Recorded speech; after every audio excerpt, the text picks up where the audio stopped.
Bonjour à tous, on se retrouve aujourd'hui pour une présentation d'un tirage à 5 cartes que nous avons intitulé Lou et moi, qui es-tu? Alors ce tirage permet de mieux cerner une personne grâce à une vision globale, on va dire, de son mental, de sa personnalité, de sa façon de fonctionner et d'agir, de penser. Bien sûr, on peut le faire de temps en temps pour soi-même. Chaque être humain ne cesse d'évoluer, c'est enrichissant au niveau du développement personnel. Qui suis-je? Où vais-je? Où cours-je? Dans quelle étagère?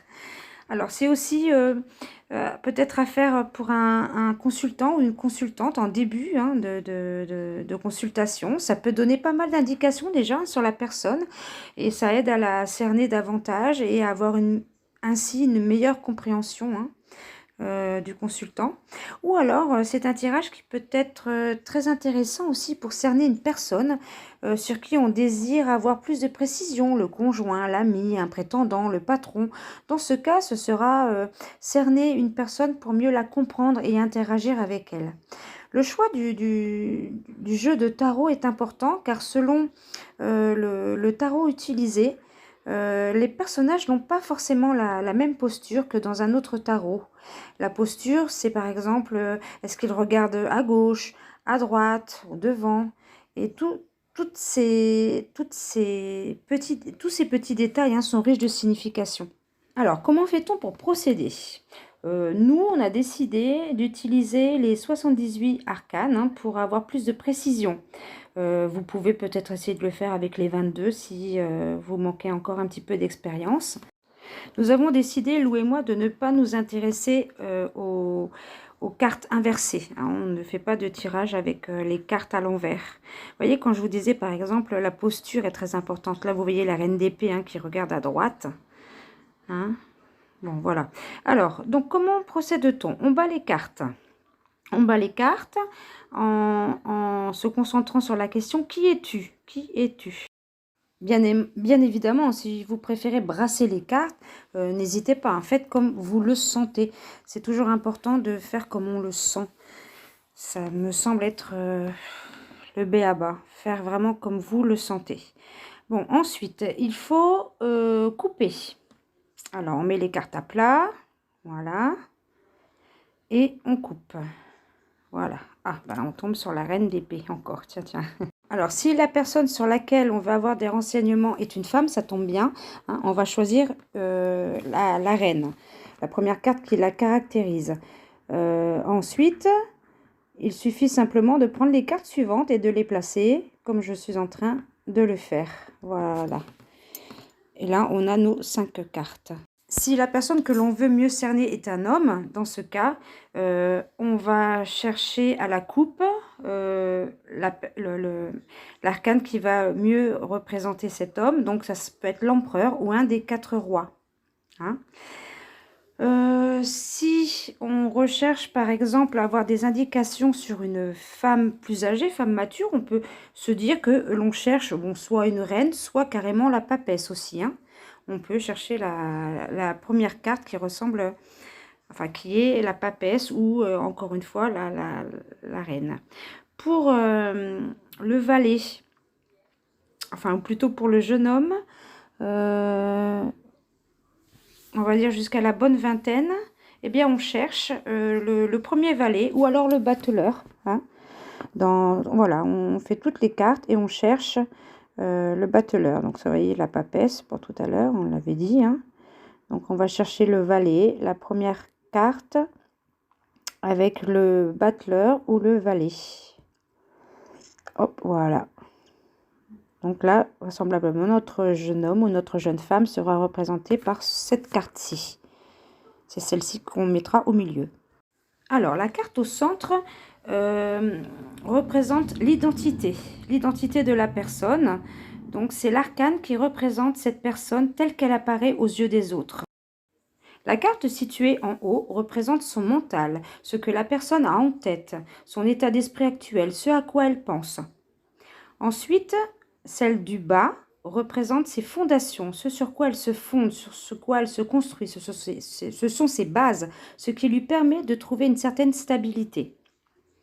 Ensuite, les cartes 4 et 5 qui se trouve à gauche et à droite de la carte centrale. Alors la quatrième représente ses atouts, ses qualités, ses forces, ses points forts, ce dont elle est consciente ou pas, selon si elle regarde dans cette direction ou pas. La cinquième représente ses faiblesses, ses défauts, ses points faibles, ses freins, ses limites. C'est ce qu'elle voit ou ce qu'elle ne voit pas, ce dont elle est consciente ou pas, en fonction de si elle regarde ou pas dans cette direction. Et si la personne ne regarde ni à gauche ni à droite, on fait comment? Eh bien, ça veut dire qu'elle n'a pas forcément conscience de ses points forts ou de ses points faibles et qu'elle préfère sûrement se focaliser sur le présent, sur la situation ou sur le moment présent. C'est ça qui lui importe. Elle est dans l'action, dans le présent. Pour illustrer cette méthode de tirage, on a préparé quelques exemples avec Lou. Et on a pris en premier exemple Lily. Alors Lily qui est en brouille avec son amie Lola, elle a l'impression de ne plus la reconnaître, elle aimerait comprendre, cerner mieux la personnalité de son amie Lola pour pacifier leur relation d'amitié. Alors on voit que en personnage central, c'est la reine des deniers qui est sortie. D'accord. Alors, on peut dire que la reine des deniers, c'est un peu la Brie. Brie, dans Desperate Housewives, c'est la personne multitâche qui gère tout. Elle est généreuse avec ce qu'elle aime. Elle veille au confort et à la sécurité matérielle dans son foyer. On peut dire que notre Lola, elle est consciente de ses points forts parce qu'elle les regarde, elle les voit. Mais en même temps, elle a peut-être tendance à regarder plus ce qu'elle a accompli dans le passé. Alors ensuite, on passe à la carte du haut, la mort. Alors, on peut dire que Lola est peut-être dans un moment de crise, peut-être un échec, une rupture. En tout cas, elle a le moral plutôt sapé. Ce sont peut-être des problèmes du passé qu'elle n'a pas réglés, qu'elle n'arrive pas à gérer, elle qui gère tout. Elle doit peut-être faire le deuil de quelque chose, d'une relation, d'un travail, d'une personne.